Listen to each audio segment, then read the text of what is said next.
দেবী চণ্ডিকা সচেতন চিন্ময়ী, তিনি নিত্যা, তার আদি নেই, তার প্রাকৃত মূর্তি নেই।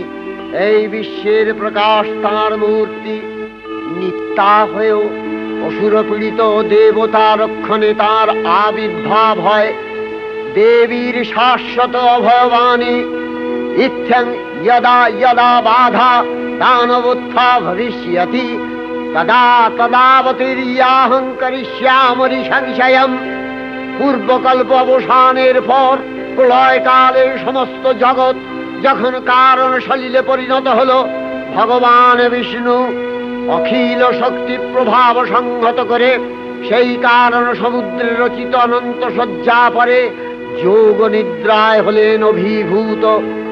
বিষ্ণুর যোগ নিদ্রার অবসান কালে তার নাভিপদ্ম থেকে জেগে উঠলেন ভাবিকল্পের সৃষ্টি বিধাতা ব্রহ্মা। কিন্তু বিষ্ণুর কর্ণমলজাত মধুকৈটব সুরোদয় ব্রহ্মার কর্ম অস্তিত্ব বিনাশে উদ্যত হতে পদ্মজনী ব্রহ্মা যোগ নিদ্রায় মগ্ন সর্বশক্তিমান বিশ্বপাতা বিষ্ণুকে জাগরিত করবার জন্য জগতের স্থিতি সংহারকারিণী বিশ্বেশ্বরী জগজ্জননী হরিনেত্র নিবাসিনী নিরুপমা ভগবতীকে স্তব মন্ত্রে করলেন উদ্বোধিত।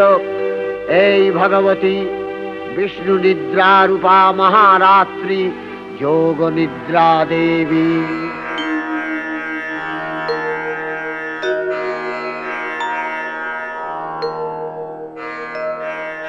তখন প্রলয় অন্ধকার রূপিণী তামসী দেবী এই স্তবে প্রবুদ্ধা হয়ে বিষ্ণুর অঙ্গ প্রত্যঙ্গ থেকে বাহির হলেন। বিষ্ণুর যোগ নিদ্রা ভঙ্গ হল। বিষ্ণু সুদর্শন চক্র চালনে মধুকৈটভের মস্তক ছিন্ন করলেন। পুনরায় ব্রহ্মা ধ্যানমগ্ন হলেন।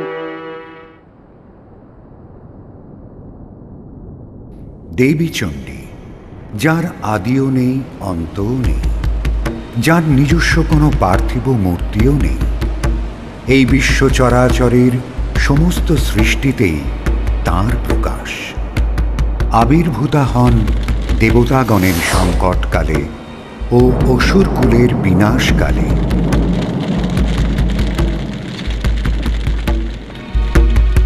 তাঁর চির শাশ্বত অভয় বাণী হল, যখনই তোমরা কোনো সংকটে পড়বে তখনই আবির্ভূতা হয়ে আমি তোমাদের রক্ষা করব আর বিনাশ করব সেই দুষ্টের।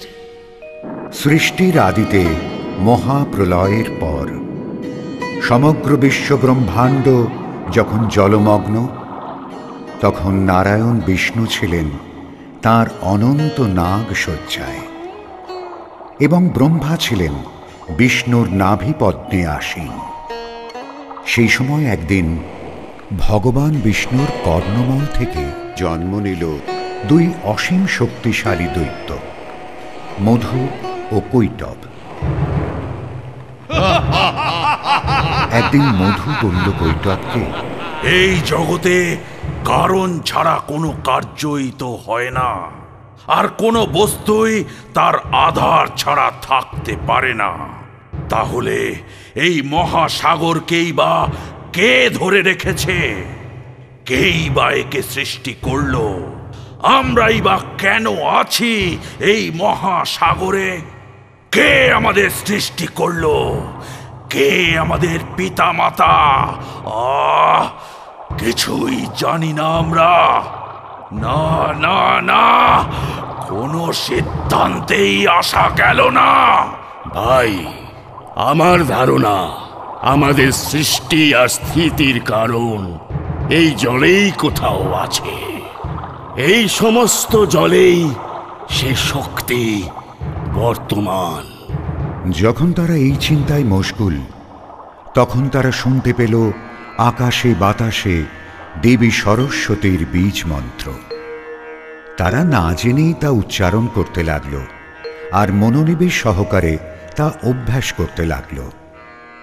তখন তারা দেখল আকাশে এক জ্যোতিপুঞ্জ চারদিক আলোকিত করেছে। নিশ্চয়ই আমাদের মন্ত্রোচ্চারণে দেবী প্রসন্না হয়ে আলোকমালা হয়ে দেখা দিলেন। এই হয়তো তার সগুণ রূপ। তাহলে আমরা যদি আরো কদিন তপস্যায় নিজেদের ব্যস্ত রাখি, দেবী আমাদের একদিন না একদিন দেখা দেবেনি। তারপর তারা মনকে সংযত করে আহার নিদ্রা ভুলে এক মনে এক প্রাণে দেবীর স্তব করতে লাগল। কেটে গেল 1000 বছর। তাদের তপস্যায় খুশি হয়ে দেবী আদ্যা শক্তি মহামায়া দৈববাণী করলেন, হে দানবদ্বয়, তোমাদের তপস্যায় আমি তৃপ্ত। বলো, কি বর চাও তোমরা? আমি তা অবশ্যই দান করব। অপূর্ব এই দৈববাণীর পর দানবদ্বয় করজোড়ে বলে উঠল, হে দেবী, আমাদের প্রার্থনা, আমাদের যেন ইচ্ছা মৃত্যু হয়। তাই শুনে দেবী বললেন, তথাস্তু। আমার বরে, আজ থেকে তোমাদের মৃত্যু তোমাদের হাতেই রইল। এই সুর ও অসুর কুলে তোমরা হবে অপরাজেয়। দেবীর এই বরে দানবদ্বয় গর্বে আহ্লাদিত হয়ে উঠল। নিজেদের শ্রেষ্ঠত্ব প্রমাণের জন্য তারা শুরু করল তাদের দানবীয় কর্মকাণ্ড। প্রজাপতি ঋষি ব্রহ্মার মুখোমুখি হয়ে তারা তাঁকেও তাদের সঙ্গে যুদ্ধে আহ্বান জানাল। তাদের অহংকার এমনই জায়গায় চলে গেল যে তারা ঋষিবর ব্রহ্মাকে যুদ্ধে পরাজিত হয়ে বশ্যতা শিকার ও দাসত্বের পরিণতির কথাও জানিয়ে দিল। ব্রহ্মার ধ্যান ভঙ্গ হল, পড়লেন মহা দুশ্চিন্তায়। ভাবতে লাগলেন কি করা যায়। তিনি তখন দেবী মহামায়ার আরাধনা করতে লাগলেন, যিনি কাল রাত্রি রূপে শ্রী বিষ্ণুকে যোগনিদ্রায় আচ্ছন্ন করে রেখেছেন। ব্রহ্মার আহ্বানে ভগবান বিষ্ণুর সর্বশরীর থেকে উঠে এলেন দেবী, আর বিষ্ণু তাঁর যোগনিদ্রা থেকে উঠলেন। ঋষি ব্রহ্মাকে ভীত সন্ত্রস্ত দেখে প্রশ্ন করলেন, কি সংবাদ ঋষিবর? আপনাকে এত বিচলিত লাগছে কেন? ব্রহ্মা জানালেন তার উদ্বেগের হেতু। নারায়ণ ঈষৎ হাস্য করে বললেন, হে প্রজাপতি, আপনি চিন্তিত হবেন না। ওরা যতই দেবীর বরে নিজেদের অমর মনে করুক, ওদের আয়ু আমার হাতে। আমি যেমন ওদের সৃষ্টির মূলে, তেমনি আমি হব ওদের বিনাশের কারণ। ওরা জানে না ওদের সৃষ্টির আদি আর অন্তে বসে আছি আমি স্বয়ং। শোনো দানবদ্বয়, তোমাদের যখন যুদ্ধের এত ইচ্ছে, এসো আমার সঙ্গে যুদ্ধ করো। আমাকে দেখিয়ে দাও কত বড় বীর তোমরা। জলের ওপর শরীর ভাসিয়ে মধু আর কৈটব নারায়ণ বিষ্ণুর সঙ্গে সম্মুখ সমরে অবতীর্ণ হল। প্রথমে যুদ্ধে এলো মধু। শ্রী বিষ্ণুর সঙ্গে যুদ্ধে মধু যখন ক্লান্ত হল, তখন সমরে এলো কৈটব। এদিকে দানবদ্বয়ের প্রচণ্ড দাপটে ভগবান বিষ্ণুও হয়ে পড়লেন রণক্লান্ত। যুদ্ধ চলতে চলতে কেটে গেল 5000 বছর। অবশেষে ক্লান্ত শ্রান্ত বিষ্ণু দানবদের হারানোর কোনো উপায় না দেখে হয়ে পড়লেন চিন্তিত। তিনি উপায় চেয়ে আরাধনা করলেন দেবী আত্মা শক্তির। দেবী মহামায়া বিষ্ণুকে বললেন, আমি দেখেছি আপনাদের সংকট, বুঝেছি আপনার অভিপ্রায়। নিশ্চিন্তে থাকুন, আমি ওদের ওপর মোহজাল বিস্তার করব। তখন ওরা হবে আচ্ছন্ন, কোনো বাহ্য জ্ঞান ওদের থাকবে না। ঠিক সেই সময় আপনি আপনার বুদ্ধি প্রয়োগ করে ওদের বধ করবেন। মধু আর কৈটভের সামনে তখন আদ্যা শক্তি মহামায়া দেখা দিলেন এক মোহময়ী রূপে, যা দেখে দানবদ্বয় বিহ্বল আর মোহাবিষ্ট হয়ে পড়ল। বিষ্ণু এবার তাদের সামনে এসে বললেন, তোমাদের সঙ্গে যুদ্ধে আমি বুঝলাম তোমরা অসীম শক্তিধর। তোমাদের শক্তিতে আমি সন্তুষ্ট। বলো, কি বর চাও তোমরা? গর্বিত মহাবিষ্ট দানব ভ্রাতৃদ্বয় তখন বলে উঠল, তুমি আমাদের কি বর দেবে? বরং তুমি বলো, কি বর চাও আমাদের কাছে? যা চাইবে তাই পাবে। এই সুযোগের অপেক্ষায় ছিলেন বিষ্ণু। বললেন, তোমরা আমার হাতে মারা যাবে, এই বর দাও। বেশ, আমাদের মৃত্যু তোমার হাতেই হবে, এই বর তোমাকে দিলাম। তবে শর্ত একটাই, আমাদের মারতে হবে স্থলে, জলে আমাদের মারতে পারবে না কোনোদিন। এই বলে দানবদ্বয় তাদের শরীর সহস্র যোজন বিস্তৃত করল। নারায়ণ বিষ্ণু তাঁর উরুদয় ততোধিক বিস্তার করলেন। তারপর তাঁর সুদর্শন চক্রের আঘাতে দুজনের মস্তক ছিন্ন করলেন দেহ থেকে। প্রজাপতি ব্রহ্মা পুনরায় ধ্যানমগ্ন হলেন।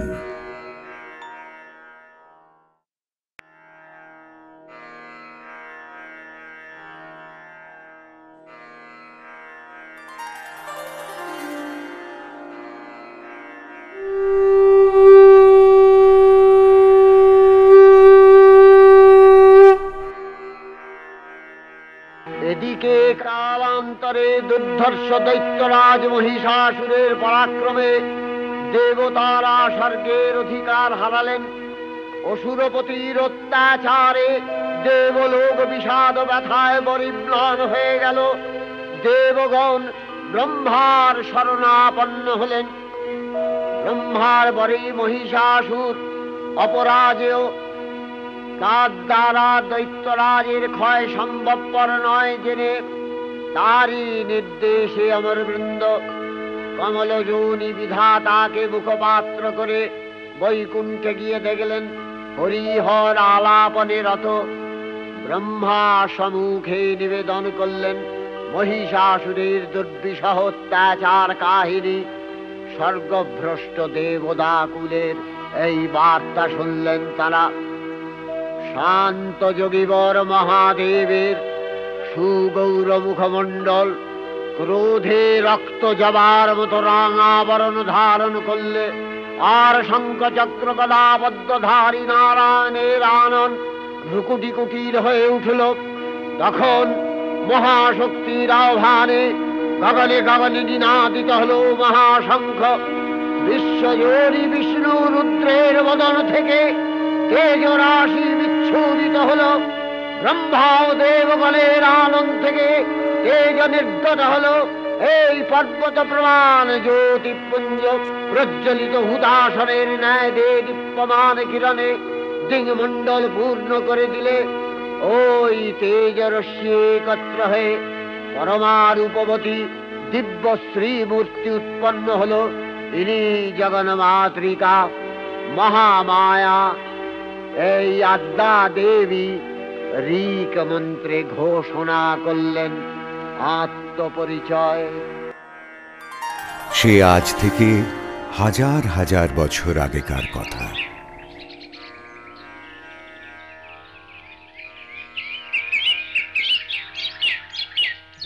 পৃথিবীতে তখন অসুরদের রাজত্ব। অহংকারী, অত্যাচারী, লোভী, ক্রোধপরায়ণ জাত হিসেবে তাদের রাজত্বে ছিল শুধু ধ্বংস আর হিংসার বাতাবরণ। এসব সত্ত্বেও অসুরেরা ছিল দেবদেবীদের একনিষ্ঠ সাধক। অসুরদের রাজা ছিল মহিষাসুর। মহিষাসুরের পিতা ছিলেন অসুর আর মাতা ছিলেন মহিষ বংশজাত, যে কারণে সে চাইলে অসুর ও মহিষ দুটো রূপই ধারণ করতে পারত। মহিষাসুর প্রজাপতি ব্রহ্মার খুব বড় ভক্ত ছিল। ঈশ্বরীয় শক্তি ও ক্ষমতা লাভের আশায় মহিষাসুর শুরু করল কঠোর তপস্যা। কেটে গেল কয়েক হাজার বছর।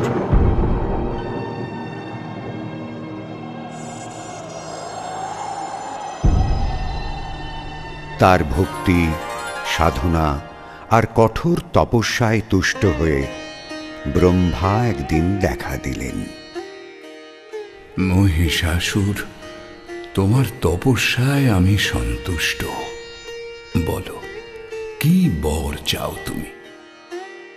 হে দেব, আমাকে এমন বর দিন যাতে স্বর্গ, মর্ত্য ও পাতালে কেউ কোনো দিন আমাকে পরাস্ত করতে না পারে। আমাকে এমন শক্তি দিন যাতে পরাক্রমে আমার সমান কেউ না থাকে।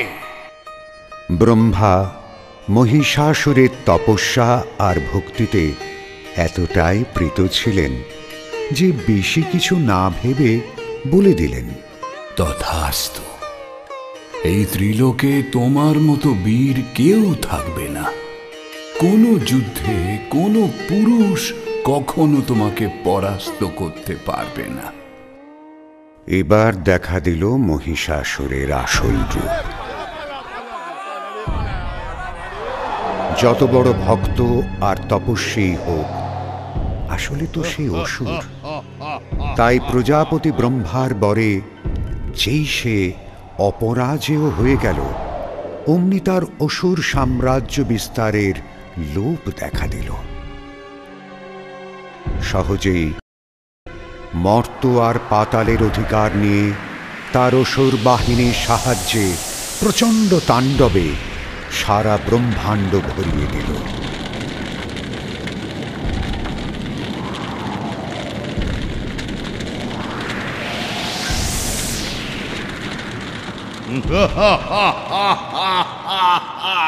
অবশেষে সে আক্রমণ করে বসল স্বর্গরাজ্যে।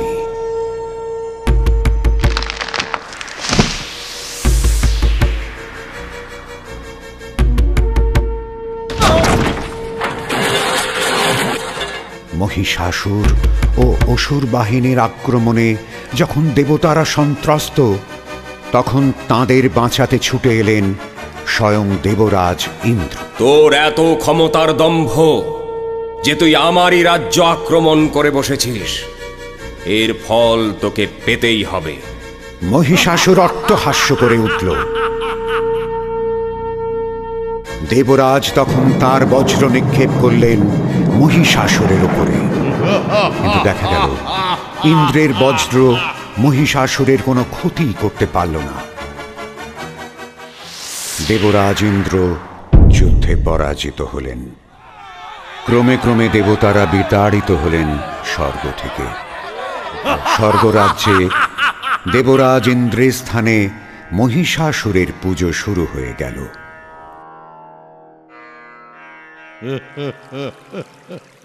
গোটা স্বর্গরাজ্যে নেমে এলো বিষাদের ছায়া। যে স্বর্গরাজ্য ছিল অপার শান্তি ও অসীম আনন্দের, তা পরিণত হল অশান্তি ও ধ্বংসের রাজ্যে। এই হিংসার তাণ্ডব লীলায় হতাশ ও বিরক্ত হয়ে দেবরাজ ইন্দ্র ও সব দেবতারা একসঙ্গে আলোচনায় বসলেন। মহর্ষি ব্রহ্মার বরে বলিয়ান মহিষাসুর তার অত্যাচারের সীমা ছাড়িয়েছে। দেবতাকুল আজ স্বীয় রাজ্য থেকে বিতাড়িত, ভীত, সন্ত্রস্ত। এ অবস্থায় কি করণীয় দেবরাজ? আমার মতে মহর্ষি ব্রহ্মাই এর উপায় করতে পারেন। তাঁর দেওয়া শক্তির অপব্যবহার করছে মহিষাসুর। তাই মহিষাসুরের শাস্তি তিনিই বিধান করুন। সেই ভালো। আসুন আমরা একত্রে প্রজাপতি ব্রহ্মার শরণাপন্ন হই। দেবতাগণ সহ ব্রহ্মার কাছে গিয়ে প্রণাম জানিয়ে দেবরাজ ইন্দ্র বললেন, হে প্রজাপতি, আমরা নিতান্ত নিরুপায় হয়ে আপনার শরণাপন্ন হয়েছি। অসুর রাজ আপনার উপাসক, আপনারই বরে সে আজ অপরাজেয়। উগ্র দাম্ভিক মহিষাসুরের তাণ্ডবে আজ দেবকুলের অস্তিত্ব বিপন্ন। আপনি এর উপায় করুন। এখন উপায় একটাই, তা হল ভগবান বিষ্ণু ও মহেশ্বরের শরণাপন্ন হওয়া। বেশ, আমি দায়িত্ব নিচ্ছি শ্রী বিষ্ণু ও মহেশ্বরকে এ বিপদের কথা জানানোর। ব্রহ্মার নেতৃত্বে দেবতারা সমবেত হলেন ভগবান বিষ্ণুর দ্বারে।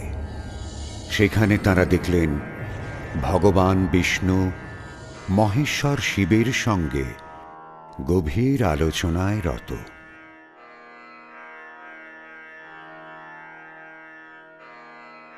ব্রহ্মা তাঁদের প্রণাম জানিয়ে বললেন, হে দেবাদিদেব, হে নারায়ণ, দেবলোকে আজ ঘোর দুর্দিন। মহিষাসুরের প্রতাপে দেবতারা স্বর্গরাজ্য থেকে বিতাড়িত। তার অত্যাচারে ত্রিলোকে আজ সন্ত্রাসের ছায়া। আমারই বড় প্রাপ্ত হয়ে সে অপরাজেয়। তার বিনাশের উপায় আপনারাই করুন। মহাদেব, আপনি শীঘ্র এই দুঃসাহসী অসুরকে বিনাশ করে দেবকুলকে রক্ষা করুন। কিন্তু মহিষাসুরকে পুরুষের অবদ্ধ হওয়ার বর তো আমিই দিয়েছি। এখন তা ফেরানো অসম্ভব। তাহলে উপায়? উপায় একটাই, মহিষাসুর পুরুষের অবদ্ধ হতে পারে, মাতৃশক্তির অবদ্ধ তো সে নয়। আসুন, আমরা একত্রিত শক্তিতে এমন এক নারীর সৃষ্টি করি, যিনি রূপে আর গুণে হবেন লক্ষ্মী, সরস্বতী আর পার্বতীর ন্যায়, শক্তিতে হবেন অমিত। ব্রহ্মাণ্ডের সকল শুভ শক্তির মিলিত তেজে বলীয়ান হয়ে সেই মাতৃশক্তি ধ্বংস করবেন মহিষাসুরকে। অতঃপর মহর্ষি ব্রহ্মা ভগবান বিষ্ণু ও মহেশ্বরের শরীর থেকে তেজরাশি বিচ্ছুরিত হতে লাগল। সমস্ত দেবতাদের শরীর থেকে নির্গত তেজরাশি ও জ্যোতির্বলয় একত্রিত হয়ে সৃষ্টি করল এক পরমা সুন্দরী নারী মূর্তি। সেই দেবী গোটা ব্রহ্মাণ্ড আলোয় উদ্ভাসিত করে দিলেন। দিকে দিকে ধ্বনিত প্রতিধ্বনিত হতে লাগল জগতের উদ্ধারকারী মা মহামায়ার আগমন বার্তা।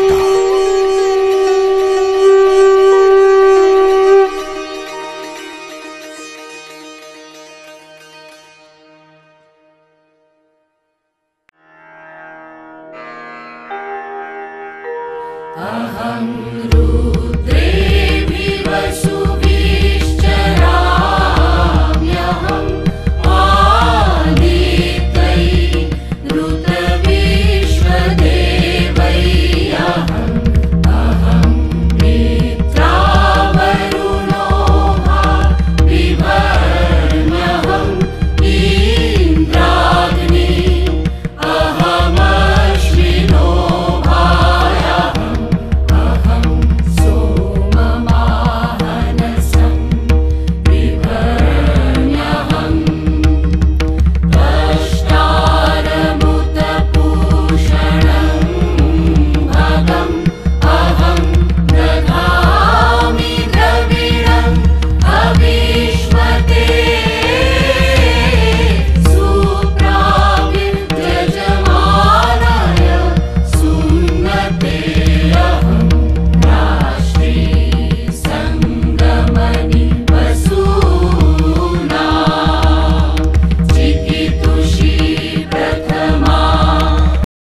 মহাশক্তি দেবগণের অংশ সম্ভূতা, দেবগণের সমষ্টিভূত তেজপিণ্ড এক বরবর্ণিনী শক্তিস্বরূপিণী দেবী মূর্তি ধারণ করলে। এই দেবীর আনন শ্বেতবর্ণ, নেত্র কৃষ্ণবর্ণ, অধরপল্লব আরক্তিম ও করতলদ্বয় তাম্রাভ। তিনি কখনো বা সহস্রভুজা, কখনো বা অষ্টাদশভুজা রূপে প্রকাশিত হতে লাগলেন। এই ভীমকান্ত রূপিণী দেবী ত্রিগুণা মহালক্ষ্মী, তিনি আদ্যা মহাশক্তি। মহাদেবীর মহামহিমময় আবির্ভাবে বরণগীত ধ্বনিত হয়ে উঠল।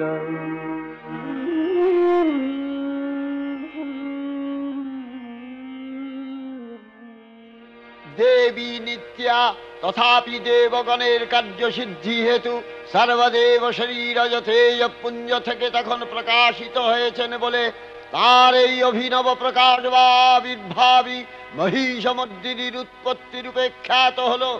দেবী সজ্জিতা হলেন অপরূপ রণচণ্ডী মূর্তিতে। হিমাচল দিলেন সিংহবাহন, বিষ্ণু দিলেন চক্র, পিনাক পানি, শঙ্কর দিলেন শূল, যম দিলেন তার দণ্ড, কালদেব সুতীক্ষ্ণ খড়গ, চন্দ্র অষ্টচন্দ্র শোভাচর্ম দিলেন, ধনুর্বাণ দিলেন সূর্য, বিশ্বকর্মা অভেদ বর্ম, ব্রহ্মা দিলেন অক্ষমালা কমণ্ডলু, কুবের রত্নহার। সকল দেবতা মহাদেবীকে নানা অলঙ্কারে অলঙ্কৃত ও বিবিধ প্রহরণে সুসজ্জিত করে অসুর বিজয় যাত্রায় যেতে প্রার্থনা করলেন। রণদুন্ধুবির ধ্বনিতে বিশ্ব সংসার নিনাদিত হতে লাগলো। যাত্রার পূর্বে সুরনর লোকবাসী সকলেই দশ প্রহরণ ধারিণী দশভুজা মহাশক্তিকে ধ্যান মন্ত্রে করলেন অভিবন্দনা। অসুরদের অত্যাচারে জর্জরিত আর ক্রোধে উত্তেজিত দেবতাদের মিলিত শক্তি ও তেজরাশি একত্রিত হয়ে এক অপূর্ব স্ত্রী মূর্তি প্রকাশিত হলেন। ব্রহ্মার রক্তবর্ণ জ্যোতিপুঞ্জ, মহেশ্বর শিবের রৌপ্যবর্ণ তেজরাশি, বিষ্ণুর নীলাভ শক্তিপুঞ্জ, নানা বর্ণমালায় সজ্জিত দেবরাজ ইন্দ্রের তেজরাশি, কুবের, যম, অগ্নি ও বরুণের সম্মিলিত জ্যোতিপুঞ্জ মিলিত হয়ে সৃষ্টি করল এক প্রচণ্ড অগ্নিশিখা ও আলোকমালা।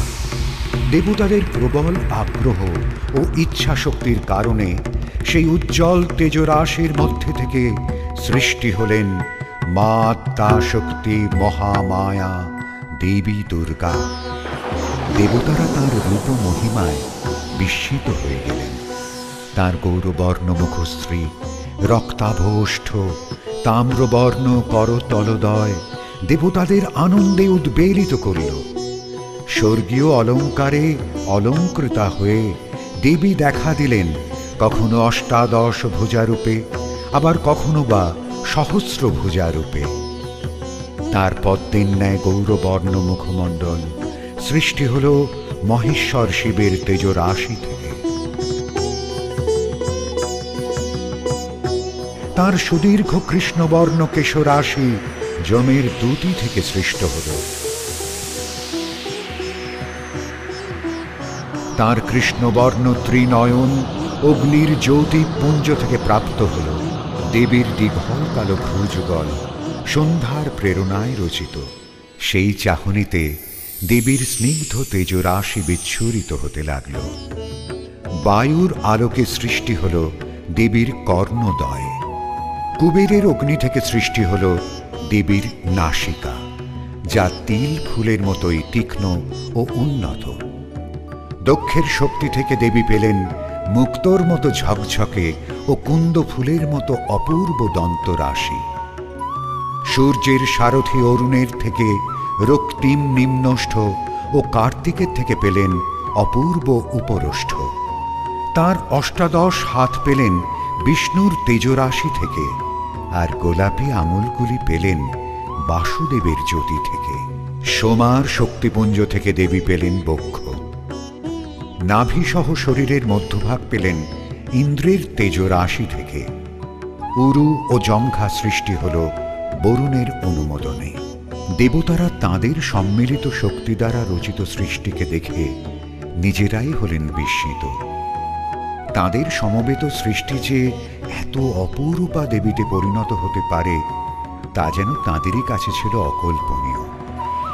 মহিষাসুরের বিরুদ্ধে যুদ্ধে দেবীকে তাঁদের সর্বশক্তি দিয়ে গড়ে তোলার প্রেরণায় যে মূর্তিরূপ পরিগ্রহ করল তা একাধারে অনন্যা, আবার যিনি মা চণ্ডীর ন্যায় অসীম শক্তিময়ী। দেবীর শক্তি পরীক্ষায় অপরাজেয় থাকার কল্পনায় দেবতারা তাঁদের মানস কন্যাকে বিভিন্ন অস্ত্রে সজ্জিত করতে শুরু করলেন। নারায়ণ বিষ্ণু দিলেন তাঁর সুদর্শন চক্র, যার অসীম ক্ষমতা ত্রিলোকের যে কোনো শক্তিকে পরাস্ত করতে পারে।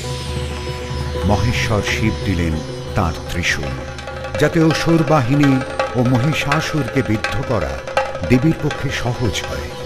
কালদেব দিলেন সুতীক্ষ্ণ খড়গ, বরুণ দিলেন মহাশঙ্খ, যার নিনাদে দেবী তাঁর আগমন বার্তা স্বর্গ, মর্ত ও পাতালে দিকে দিকে ছড়িয়ে দিতে পারেন। অগ্নি দিলেন তাঁর প্রচণ্ড অগ্নিবাণ, ত্রিলোকের কোনো শক্তি যার প্রত্যাঘাতের ক্ষমতা পাবে না। বায়ু দিলেন ধনু, যার থেকে নিক্ষিপ্ত তীরের গতি আকাশ বাতাস ভেদ করতে পারবে। সূর্য দিলেন তীর ও তনীর, যার সামনে ত্রিলোকের যে কোনো তীর ছিন্ন ভিন্ন হয়ে যাবে।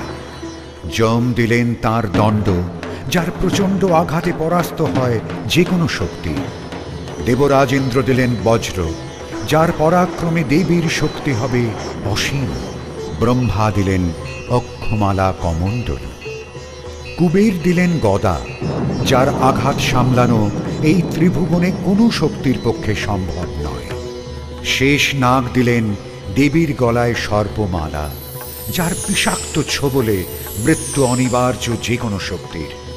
বিশ্বকর্মা দিলেন সুরক্ষা বর্ম ও কুঠার, যা শুধু দেবীকে রক্ষাই করবে না, শক্তিও যোগাবে যে কোনো শত্রুর বিরুদ্ধে যুদ্ধ করতে। পর্বত দেবতা হিমালয়ে দিলেন সিংহ, যা দেবীর বাহন হয়ে তাকে নানা বিপদ থেকে রক্ষা করবে। সিংহ বাহিনী হবেন সর্বমুখী ও গতিশীল।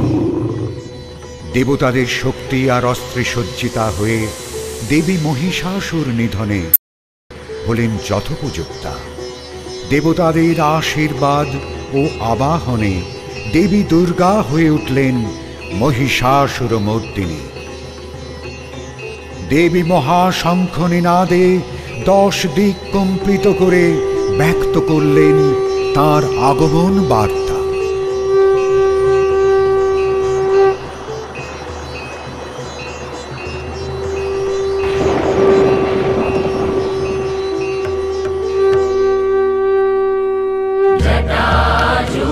समायुक्ता मर्धेन्दुकृतशेखरा लोचनत्रय संयुक्ता पूर्णेन्दुसदृशा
অষ্টাদশ ভুজামূর্তি পরিগ্রহ করে শঙ্খে দিলেন ফুৎকার। দেবীর রণ আহ্বান শব্দ অনুসরণ করে সসৈন্যে ধাবমান হল মহাবলশালী মহিষাসুর। অসুররাজ লক্ষ্য করলেন মহালক্ষ্মী দেবীর তেজ প্রভায় ত্রিলোক জ্যোতির্ময়, তার মুকুট গগন চুম্বন করছে, পদভরে পৃথ্বীয়ানতা আর ধনুকটঙ্কারে রসাতল প্রকম্পিত। দেবসেনাপতি মহাশক্তির জয় মন্ত্রের গুণে দেবীকে দান করলেন মহাপ্রীতি। দেবীর সঙ্গে মহিষাসুরের প্রবল সংগ্রাম আরম্ভ হল। দেবীর অস্ত্র প্রহারে দৈত্য সেনা ছিন্ন ভিন্ন হতে লাগল। মহিষাসুর ক্ষণে রূপ পরিবর্তন করে নানা কৌশল বিস্তার করলে, মহিষ থেকে হস্তি রূপ ধারণ করলে। আবার সিংহরূপী দৈত্যের রণন্মত্ততা দেবী প্রশমিত করলেন। পুনরায় নয়ন বিমোহন পুরুষ বেশে আত্মপ্রকাশ করলে ওই ইন্দ্রজালী। দেবীর রূঢ় প্রত্যাখ্যান পেয়ে আবার মহিষ মূর্তি গ্রহণ করলে। রণবাদ্য দিকে দিগন্তরে নিনাদিত, চতুরঙ্গ নিয়ে অসুরেশ্বর দেবীকে পরাজিত করবার মানসে উল্লসিত। দেবীর বাহন সিংহরাজ দাবাগ্নির মতো সমস্ত রণক্ষেত্রে শত্রু নিধারে দুর্নিবার হয়ে উঠল। নানা প্রহরণধারিণী দেবী দুর্গা মধুপান করতে করতে মহিষাসুরকে সদম্ভে বললেন, কার্যকার্যস্খলনমূঢ় মধুযাবৎ পিবাম্যহম মায়াক্তৈ হতেত্রৈব গর্জিষ্যন্ত্যাশু দেবতা। দেবতাগণ সানন্দে দেখলেন দুর্গা মহিষাসুরকে শূলে বিদ্ধ করেছেন, আর খড়গ নিপাতে দৈত্যের মস্তক ভুলুণ্ঠিত। তখন অসুর নাশিনী দেবী মহালক্ষ্মীর আরাধনা গীতি সুষমা দেবা পৃথিবীতে পরিব্যাপ্ত হল। অসীম শক্তিরূপী দেবী রণসজ্জায় সজ্জিত হয়ে আবির্ভূতা হলেন রণভূমিতে। সমস্ত ত্রিলোক তাঁর এই আবির্ভাবে আলোড়িত হয়ে উঠল। দেবী সিংহের ওপর আসীন হয়ে তাঁর মহাশঙ্খধ্বনি দিয়ে জানিয়ে দিলেন তাঁর আগমন বার্তা।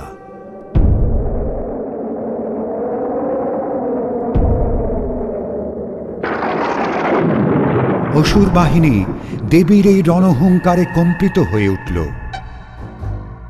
মহিষাসুরের প্রধান দুই সেনাপতি চিক্ষুর আর চামর নিজেদের মধ্যে বলাবলি করতে লাগল, কে অপরূপা নারী, কি অপূর্ব তার রূপ, কি অসাধারণ তার ভূষণ, কত বিভঙ্গ তার শরীরে। চলো যাই, রণভূমিতে প্রবেশকারী এ নারীকে আমরা বুঝিয়ে দিই এই স্থান তোমার নয় সুন্দরী, তোমার স্থান হওয়া উচিত আমাদের শিবিরে। আমাদের সান্নিধ্যে এসে তুমি ধন্য হও। তারা দুজনে কয়েকজন অসুরকে সঙ্গে নিয়ে দেখতে এলো সেই অপরূপ সুন্দরী নারীকে। দেবীর সম্মুখে এসে চিক্ষুর বলল, হে নারী, এই ত্রিলোকের সমস্ত পুরুষ আমাদের পদানত, তুমি সামান্য নারী। এ রূপ যৌবন নিয়ে কেন অনর্থক যুদ্ধে এসেছ? তার চেয়ে এসো, পৃথিবীতে আগমনের মূল উদ্দেশ্য যে ভোগ ও সুখ, তা চরিতার্থ করো আমাদের সঙ্গে। দেবী দুর্গা চিক্ষুরের এই কদর্য উক্তিতে রাগে ও ঘৃণায় উত্তেজিত হয়ে বললেন, সামান্য অসুর তোরা, তোদের কি সাধ্য তোরা আমার মর্যাদা বুঝিস? আমি সেই নারী যে তোদের দর্প আর অহংকার ঘুচিয়ে বুঝিয়ে দেব পৃথিবীতে অধর্মের জয় কদাপি নয়। চামর তখন দেবীর দিকে ধেয়ে এলো তার অস্ত্র শস্ত্র নিয়ে।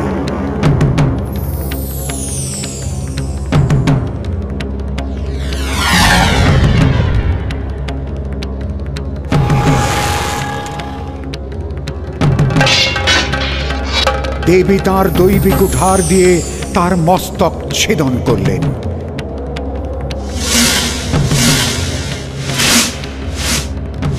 চিক্ষুর ক্রোধে উন্মত্ত হয়ে উঠল। এই নরে, আমার আহ্বানে সাড়া যখন দিলে না, তবে দেখো এবার আমার পরাক্রম।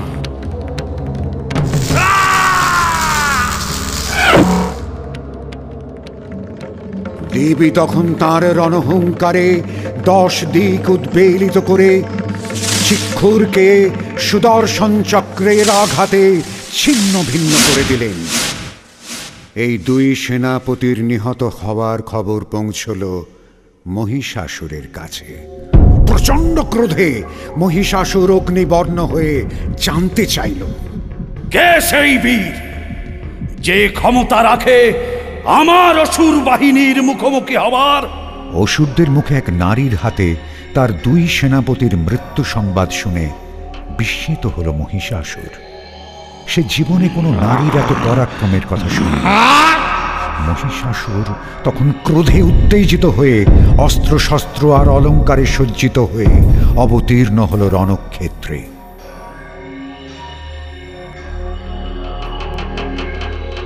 যুদ্ধক্ষেত্রে দেবীকে দেখা মাত্র তার রূপে মুগ্ধ হয়ে গেল মহিষাসুর। তার সামনে হাত জোড় করে বলল, হে দেবী, আমি ইচ্ছা করলে বিভিন্ন রূপ ধরতে পারি। সমস্ত স্বর্গ ও মর্তের ঐশ্বর্য অলঙ্কার যা আমি দেবরাজ ইন্দ্রকে ও দেবতাদের যুদ্ধে পরাজিত করে লাভ করেছি, সমস্তই আছে আমার প্রাসাদে। আমার রানী হয়ে তুমি এ সমস্ত কিছু উপভোগ করো। হে সুন্দরী, আমি তোমার দাস। তুমি যদি চাও আমি দেবতাদের সঙ্গে শত্রুতা ত্যাগ করব। তোমার সুখের জন্য আমি সমস্ত কিছুই করতে প্রস্তুত। যুদ্ধে দেবতারা আমার শক্তির পরিচয় পেয়েছে, তবু হে দেবী, আমার সমস্ত শক্তি শৌর্য আমি তোমার চরণে রেখে আমার দাসত্ব স্বীকার করছি। আমায় গ্রহণ করো। দেবী দুর্গা ক্রুদ্ধস্বরে জানালেন, ওহে দানব, আমার দ্বারাই এই বিশ্ব সৃষ্টি, আমি তার পরমা প্রকৃতি। তুমি মূর্খ, তুমি নির্বোধ, তাই আমায় কামনা করো। সর্বশক্তিমান ছাড়া কোনো সঙ্গই আমার কাছে কাঙ্ক্ষিত নয়। দেবতাদের সঙ্গে শত্রুতা ছেড়ে যেখানে যেতে চাও যাও, নয়তো যুদ্ধ করো। জেনে রাখো, তোমার চেয়ে আমি শক্তিশালী। সমস্ত দেবতাদের শক্তি একত্রিত হয়েই আমার সৃষ্টি। যদি বন্ধুত্ব চাও তো আমি তোমার প্রাণ নেব না, কিন্তু যদি মরতেই চাও যুদ্ধ করো। হে শক্তিমান, আমার হাতে তোমার মৃত্যু অনিবার্য। অহংকারী গর্বিত মহিষাসুর দেবীর প্রত্যাখ্যানে ক্রোধান্বিত হয়ে বলল, এত যখন যুদ্ধের বাসনা, তবে এসো, যুদ্ধেই তোমায় পরাজিত করে আমার ত্রিলোক জয়ের বাসনা পূর্ণ করি। দেখে নাও তবে আমার শক্তি আর সাহস। এই বলে সে তার তুণ থেকে বিষাক্ত তীর নিয়ে দেবীর দিকে নিক্ষেপ করল।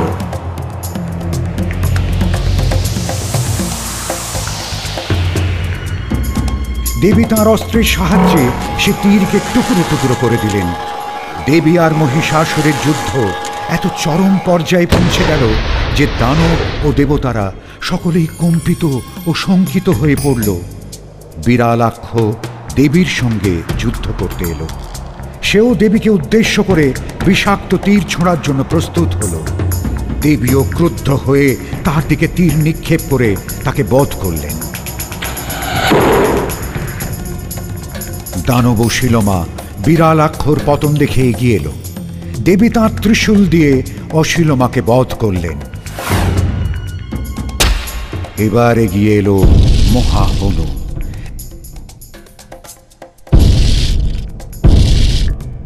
দেবী বজ্রাঘাতে হাতে তাকে বধ করলেন। মহাহনু পাহাড়ের চূড়ার মতো ভূপতিত হল।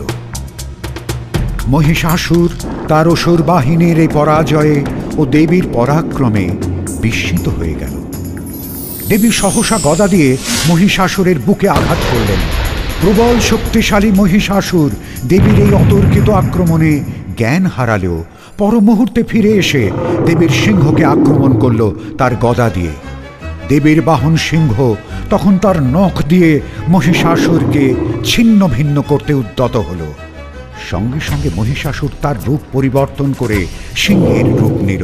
দেবী ক্রোধান্বিত হয়ে মহিষাসুরকে লক্ষ্য করে ক্রমাগত বিষাক্ত সাপের মতো তীর নিক্ষেপ করতে লাগলেন।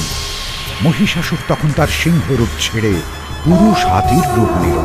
তার গর্জনে চারদিক কেঁপে উঠল। তার সুর দিয়ে পাহাড় পর্বতমালাকে সে নাড়িয়ে দিতে লাগল। দেবী তখন ক্রোধে তার দিকে সুদর্শন চক্র নিক্ষেপ করলেন। পরাজয় নিশ্চিত জেনে মহিষাসুর এবার তার আসল রূপ মহিষে ফিরে এসে দেবীকে আক্রমণ করল।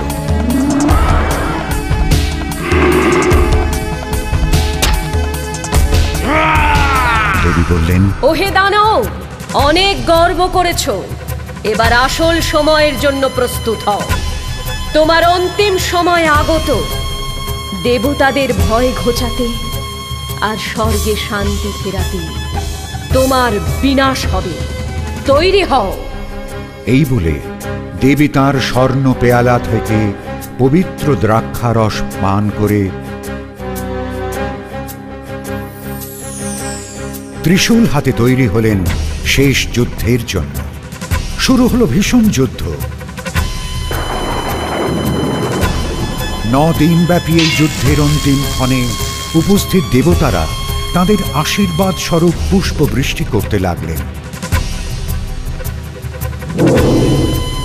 দেবী চণ্ডী মূর্তি ধরে ত্রিশূলে বিদ্ধ করলেন মহিষাসুরকে, আর সুদর্শন চক্র দিয়ে মহিষাসুরের মুণ্ডচ্ছেদ করলেন। তাঁর রক্তে পাহাড় পর্বত নদী রক্তবর্ণ ধারণ করল।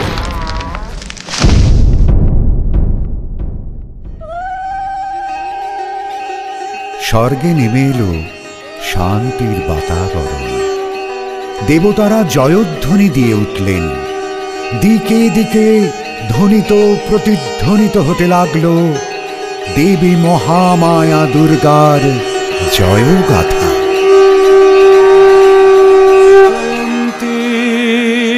মঙ্গলা কালী ভদ্রকালী কপালিনী দুর্গা শিবা সমাধাত্রী স্বাহা स्वधा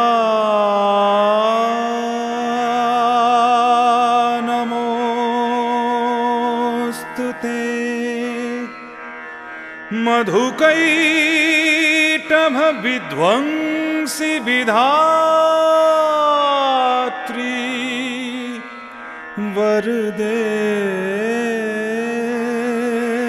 नमः।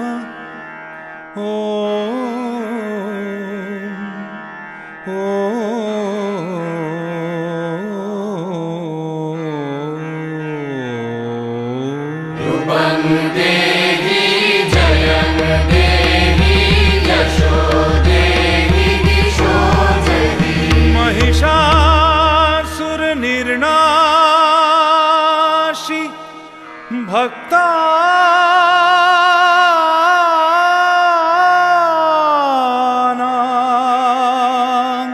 सुख दे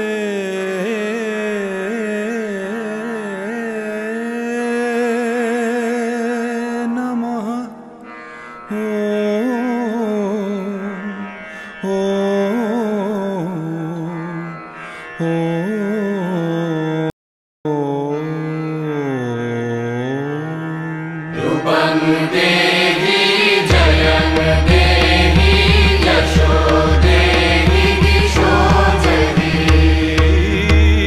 वन्दितां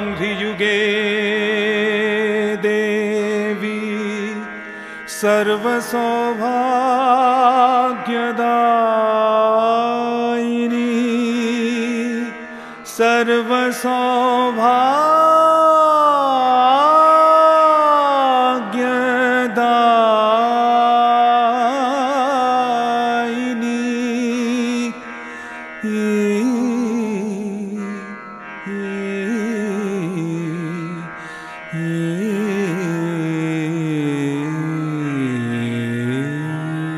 रूपं देहि जयं देहि यशो देहि दिशो देहि अचिन्तरूपचरिते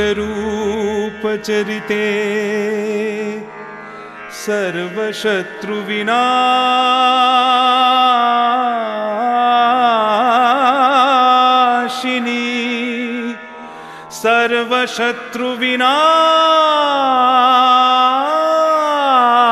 सर्वशत्रुविनाशिनी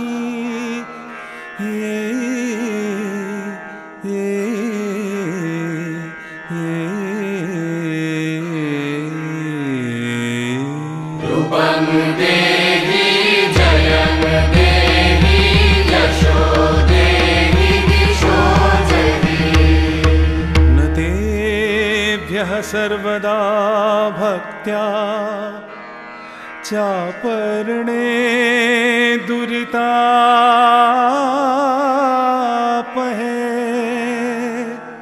न तेभ्यः सर्वदा भक्त्या चापर्णे दुरितापहे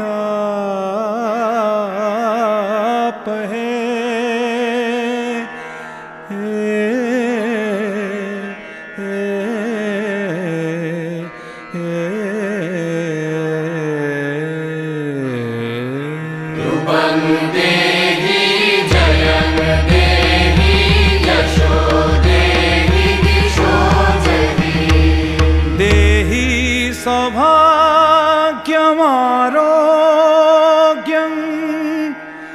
देहि देवी परं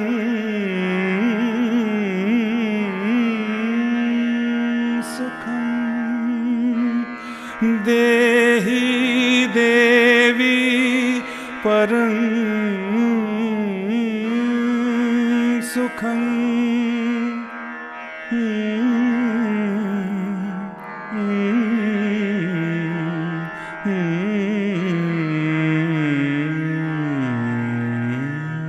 रूपं देहि जयं देहि यशो देहि दिशो देहि विधेहि देवी कल्याणं